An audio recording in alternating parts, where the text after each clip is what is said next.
In continuation of the previous lecture related to the financial statement, right? In the last lecture, we have already discussed the meaning of financial statements, type of financial statements, importance of financial statements, qualitative aspects of preparation of statements, and the users of financial accounting information, right?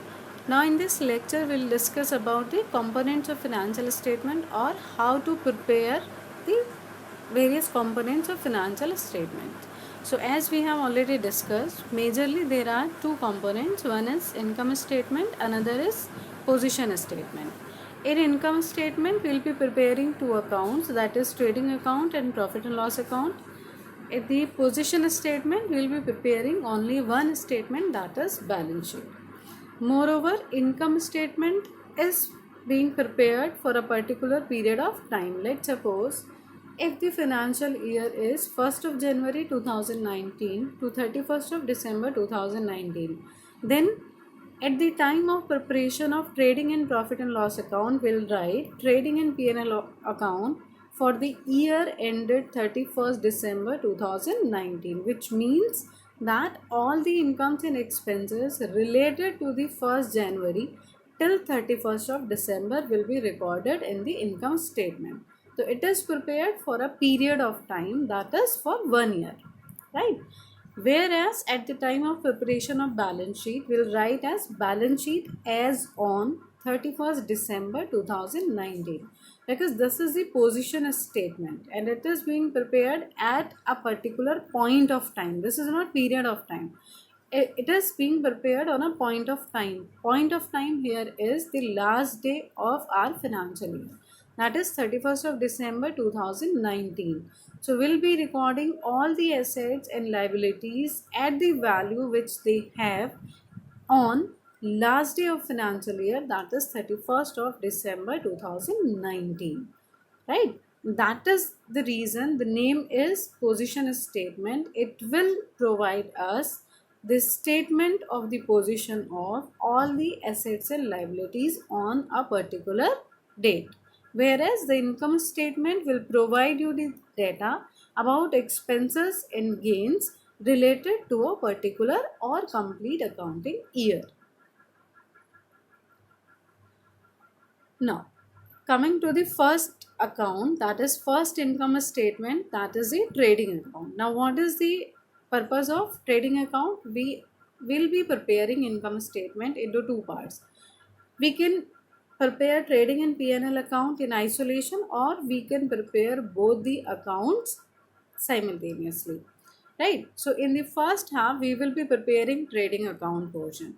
In the trading account portion we will record all the direct expenses and all the direct incomes, right? Starting from the purchases to the sales to the direct wages, right? Or any other direct expenses or incomes which are there, or which are up to the stage of manufacturing or up to the stage of factory. So all the expenses and incomes which are direct in nature or which are up to the stage of manufacturing, they will be recorded in the trading account. And the end product of trading account would be either gross profit or gross loss. So the purpose of trading account is to find out the amount of gross profit or gross loss, right? Now generally we prepare trading account in two ways, that is horizontal form and vertical form. But for you, if you are aware of only the horizontal form, that is the T format, it is more than enough. Now, in the horizontal form, it is just like all other accounts as we have discussed in laser portion, right? So we'll be having this T format, that is debit, credit, particulars and amount. In the debit side, we'll be recording all the direct expenses and purchases as well as opening stock. At the credit side, we will be recording all the direct incomes, right? So we'll start with the opening stock, purchases, less purchases return, then wages, carriage inward, duty on purchase, or any other direct expenses which are directly related to the purchase or to the manufacturing of goods at the stage of factory, right? But one thing which is to be kept in mind here is whenever you are writing purchases or sales, the amount of purchases and sales to be recorded here in trading account is net purchases or net sales. Now, how to calculate net purchases? Net purchases is total purchases minus purchases returned. Similarly, net sales is total sales minus sales return. So in trading account, we will be recording amount of net purchases as well as net sales. Now, after recording all the direct expenses and incomes in the trading account, we will be balancing or we will be closing out this trading account. For the balancing of account, we'll sum up the amount column of both these sides, right? If credit total is higher than the total of debit side, then the balancing figure would be on debit side and it would be our profit, right? So we'll write to gross profit transferred to profit and loss account.